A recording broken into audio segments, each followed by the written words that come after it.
যোৰহাটৰ চাউনিয়ালিৰ ধেনুচুচাত ভয়ংকৰ পথ দুৰ্ঘটনা। সুৰাৰ ৰাগিত মাতাল হৈ থকাৰ 4জন যুৱকে মটৰচাইকেল তথা স্কুটাৰ আৰোহীক মহতিয়াই তাৰ পাছতেই এখন ব্যৱসায়িক প্ৰতিষ্ঠান লণ্ডভণ্ড কৰে।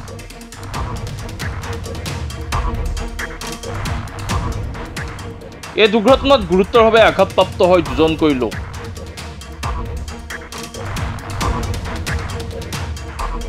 নিশাই সংকটজনক অৱস্থাত দুইজনকে যোৰহাট চিকিৎসা মহাবিদ্যালয়ত ভৰ্তি কৰোৱা হয়।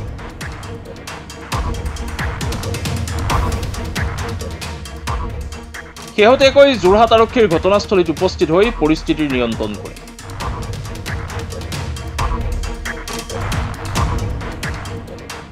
পুনৰবাৰ জনাইছো, যোৰহাটৰ চাউনিয়ালিৰ ধেনুচুচাত ভয়ংকৰ পথ দুৰ্ঘটনা।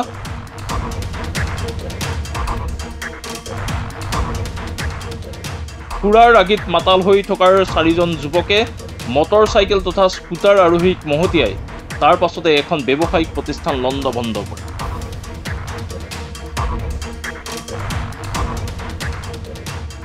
এই দুৰ্ঘটনাত গুৰুতৰভাৱে আঘাতপ্ৰাপ্ত হয় দুজনকৈ লোকৰ।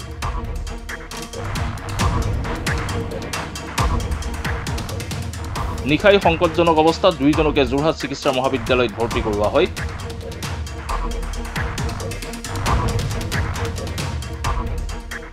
শেহতীয়াকৈ যোৰহাট আৰক্ষী ঘটনাস্থলীত উপস্থিত হৈ পৰিস্থিতি নিয়ন্ত্ৰণ কৰে।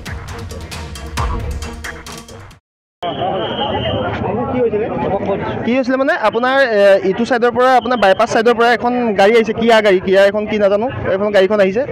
গাড়ীখন মানে ইমানেই মদ খাই আহিছে ড্ৰাইভাৰকেইটাই।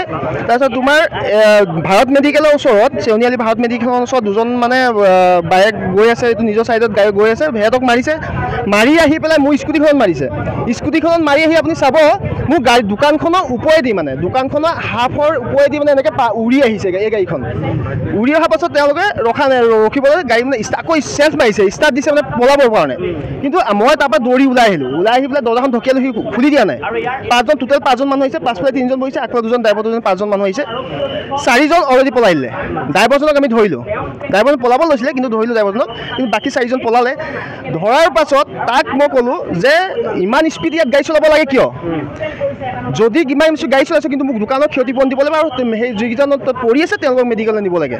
সি ফুল মদাহী, মানে চকু আপুনি দেখিলে ৰঙা হৈ আহিছে, কথা ক'ব পৰা নাই, এনেকুৱা ধৰণৰ আহিছে। তাৰ পাছত যেতিয়া মই সেই কথাটো ক'লোঁ, সি মোক ৰঙা চকু দেখাইছে। মোক ৰঙা চকু দেখাইছে। মই জিলা প্ৰশাসনক এটাই অনুৰোধ কৰিছোঁ আজি, যে অতি সোনকালে ইয়াৰ ব্যৱস্থাটো কৰিব লাগে। আৰু যদি নহয়, কিন্তু শিৱসাগৰতকৈ ভয়ানক পৰিস্থিতি হ'ব। কিন্তু বিল আছে নে অসমে কেতিয়াও কোনো ক্ষেত্ৰত এৰি নিদিব, এইটো কিন্তু সঁচা কথা। কিন্তু শিৱসাগৰতকৈ পৰিস্থিতি ভয়ানক হ'ব। কিন্তু ইয়াত লোকজন মই জনামতে মৰি আনি 4জন মৰি আনি, ড্ৰাইভাৰজনৰ ভিতৰত কৈ পেলাই মৰি আনি। মই এটা অসমীয়া শব্দ ক'ব নাজানে তেওঁলোকে, হিন্দীত কৈ আছে। অসমীয়া ক'ব নাজানে, হিন্দীত কৈ আছে। মই বোলে অসমীয়া নকওঁ, মই হিন্দীত ক'ম। তাই এটিটিউড, সি মানুহ যে মাৰি আছে সি গম নাপায়, সি এটিটিউডত আছে।